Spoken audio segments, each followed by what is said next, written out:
Unable to even prepare a simple meal, you're worthless, James. Freezing in the backyard with James, I quickly shut the window and locked it. Frantically, I ran to the window, pleading, "Please open it." As I pounded on the glass, ignoring my pleas, James just grinned and drew the curtains. The cold seeped into my body, which had been warmed by the heater until just a moment ago. I began to shiver, wondering how I would endure this. Even the baby inside me seemed to feel the chill. As I teetered on the edge of passing out from the intense cold and shock, a savior extended a hand, asking, "Are you okay?" The next day, returning home with him, I found James freezing naked in the yard. Liam stepped forward and addressed James with a cold gaze. "That's what you get for not being able to cook properly. Freeze outside." Shivering in the yard, James couldn't even muster a proper reply. "I'll call an ambulance out of the goodness of my heart," Liam declared. Turning to me, he asked, "Emily, anything you want to say to him before it arrives?" Nodding in response, I took a step closer to James. "My name is Emily Smith, a 28-year-old homemaker. My mother passed away due to illness, and my father suddenly died of a heart attack. Being an only child, I was left completely alone. The loneliness was unbearable, but I distracted myself with work. James, my husband, reached out to me during that time. He had a way of comforting my grieving heart and was always there to support me when I cried alone. Once I somewhat recovered, he pursued a relationship, and after dating for a few years, we got married." The next scene unfolded with James freezing naked in the yard as I stared in shock. Liam stepped forward and reminded James, "If you can't even cook properly, then freeze outside." Shivering, James couldn't reply properly. Liam, out of the goodness of his heart, decided to call an ambulance. Turning to me, he asked, "Emily, anything you want to say to him before it arrives?" Nodding, I took a step closer to James. "My name is Emily Smith, a 28-year-old homemaker. My mother passed away due to illness, and my father suddenly died of a heart attack. Being an only child, I was left completely alone. The loneliness was unbearable, but I distracted myself with work. James, my husband, reached out to me during that time. He had a way of comforting my grieving heart and was always there to support me when I cried alone. Once I somewhat recovered, he pursued a relationship, and after dating for a few years, we got married. After our wedding, I started living with James's family. I got along well with my mother-in-law, and we went out for meals together once a week. My father-in-law, who loved to cook, and I also bonded in the kitchen several times. Despite Liam, my brother-in-law, working from home and staying in his room often, we didn't talk much. However, I took an interest in his work, and he explained it to me in detail, helping us get along. A few years after getting married, I became pregnant with James's child, and due to severe morning sickness, I decided to quit my job. This decision wasn't solely mine. I discussed it thoroughly with James's family. Both James and Liam's earnings were enough for us to live on, and I had savings. Besides, my father-in-law worked, and my mother-in-law had a part-time job. Quitting my job doesn't seem to be a problem. Lately, though, James has been complaining about it. He was actually present during our discussions, and at that time, he was the first to suggest that I should quit, labeling me as a freeloader without a job, acting all high and mighty. However, I countered his remarks, pointing out that he should have spoken up during our discussions if he had any complaints. Instead of complaining, he should take care of his own responsibilities, especially since my parents-in-law agreed with my decision. James feels isolated because Liam and he don't get along very well, and Liam never takes James' side. James complains even more when we're alone, insisting that just because my family likes me doesn't mean I should get too cocky. Despite our disagreements, I've always been a competitive person, but once the morning sickness kicked in during pregnancy, I lost the energy to argue. Pregnant women seem to have it easy, not having to work and no one complaining. However, James, my husband, has been voicing his dissatisfaction with my decision to quit. He complains about me being a freeloader without a job, acting high and mighty. Despite being present during our discussions, he never spoke up. I always strive to prove him wrong, but lately, the energy to argue has waned with the onset of morning sickness. James feels isolated as Liam, my brother-in-law, doesn't get along with him, and my in-laws side with me. Even when James complains, Liam immediately comes to my aid, reporting to his parents. James, unhappy with the situation, complains even more when we're alone, accusing me of getting too cocky just because my family likes me. Despite our disagreements, I trusted that James would eventually change, but as he started coming home late, citing overtime, my concerns grew.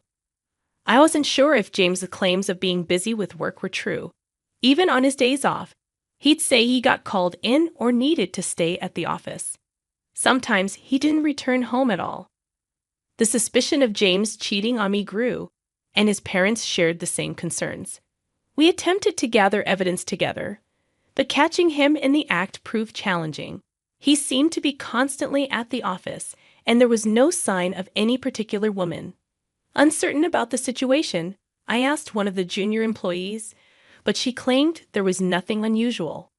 Meanwhile, my severe morning sickness made it impossible for me to handle household chores. Fortunately, my father-in-law took care of the cooking, and my mother-in-law managed other chores. Liam also pitched in, ensuring everything ran smoothly. During this time, James criticized me for lying around all day, not doing any housework despite being a homemaker. His parents, witnessing his behavior, scolded him. However, James, having seen his parents doing the housework, woke me up in the middle of the night just to express his discontent. Frowning at his words, Liam retorted that it wasn't something someone not doing his part as a husband should be saying. The argument between the brothers escalated, and just before it turned physical, their parents intervened to stop them. After hearing the situation, they scolded James and told him to do whatever he wanted. In response, James left without answering. His parents apologized to me on his behalf, and the matter was settled there. James' attitude had been deteriorating, and I felt a growing need to address the situation. One Saturday, my mother-in-law and father-in-law had planned to travel for a local event, expressing concern about leaving me behind. Despite my reassurances, they seemed worried as they headed off on a 3-day trip. Around the same time, Liam had overnight commitments, apologizing for leaving during such a time, but advising me to take care and be safe. Unusually, James was home that day, still asleep when I decided to get up and attend to some tasks.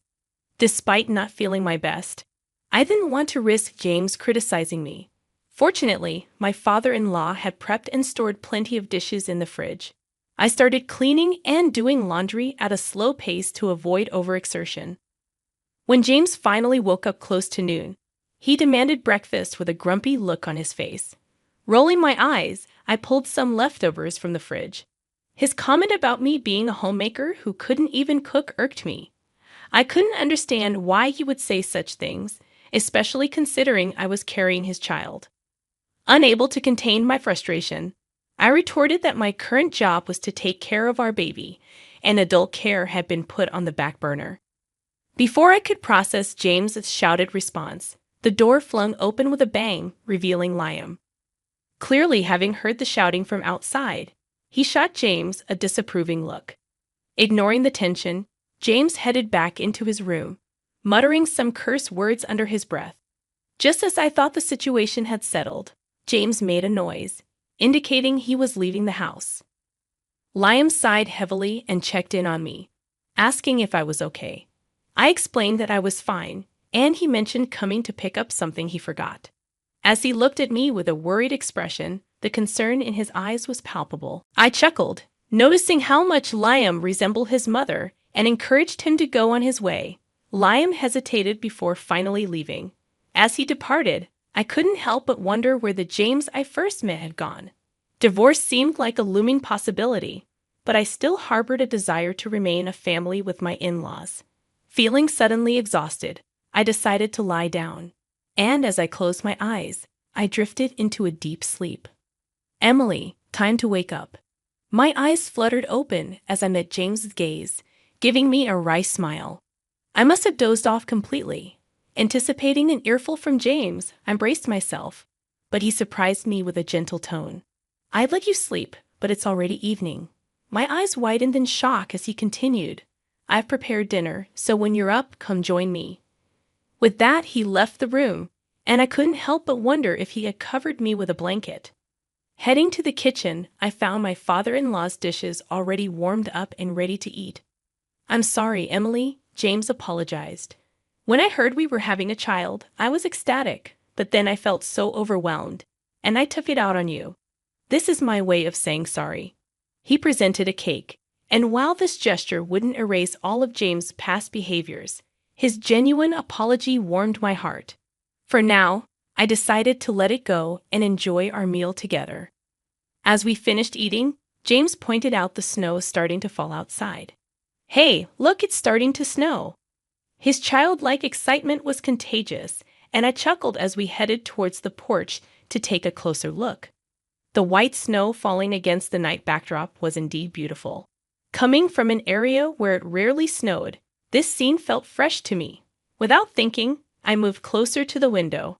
"Let's open the window," James suggested. "No, it's going to be cold," I replied. "Just put on a jacket, and you'll be fine." As he draped a jacket over me and opened the window, the chilly wind rushed in. Bracing myself against the cold, James unexpectedly hugged my arm. Turning around, I found him grinning mischievously.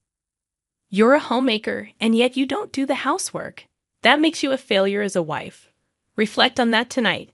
Confused, I retorted, "Excuse me? What are you talking about? You can't even cook a meal, you trash."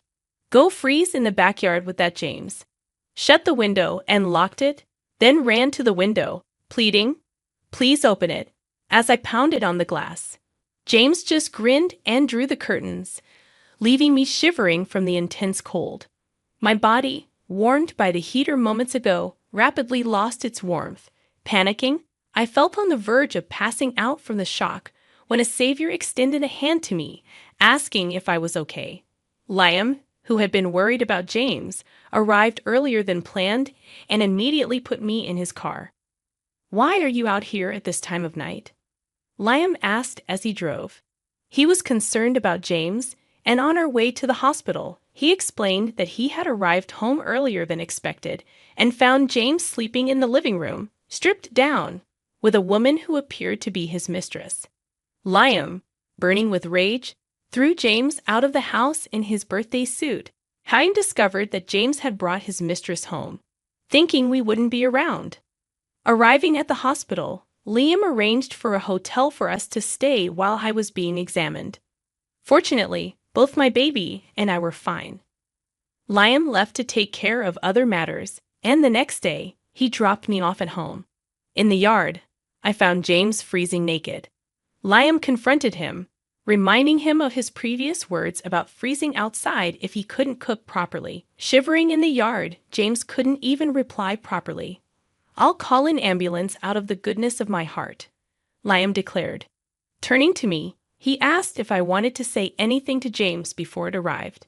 Nodding in response, I took a step closer to James and expressed my anger. "It's because of you that our baby was almost in grave danger. I will never forgive you. Just you wait." James was taken to the hospital, and later, Liam informed me about the events of the previous night.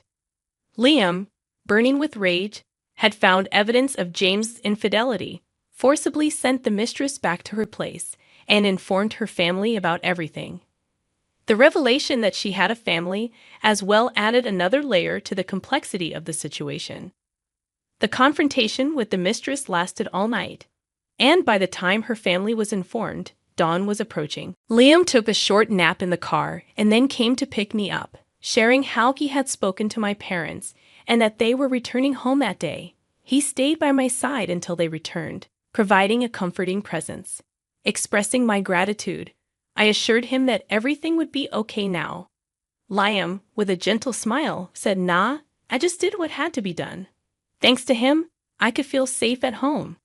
As soon as my parents returned, they apologized immediately and confronted James about his actions.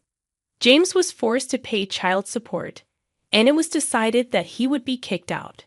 Despite James' attempts to cling to me and offer apologies, I ignored him, determined to move on from the betrayal.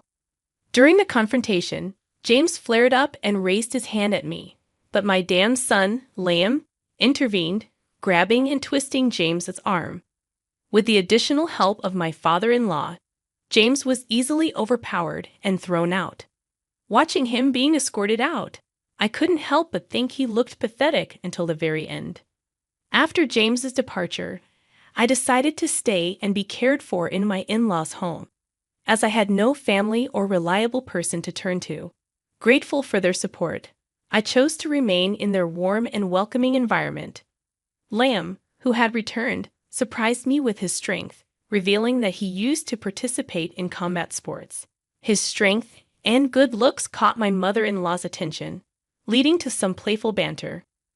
From then on, I decided to stay and be cared for in my in-laws' home, as I had no family or reliable person to turn to. Grateful for their support, I chose to remain in their warm and welcoming environment. Liam, who had returned, surprised me with his strength, revealing that he used to participate in combat sports. His strength and good looks caught my mother-in-law's attention, leading to some playful banter. As we eagerly awaited the birth of my precious baby, I learned more about James the Fair. It turned out to be with a junior from his office, explaining why she wouldn't disclose details when questioned. The two of them had been sneaking around and getting cozy at various spots. I reported the affair to the junior's husband, who conducted a thorough investigation, providing the evidence needed to confront and expose the truth.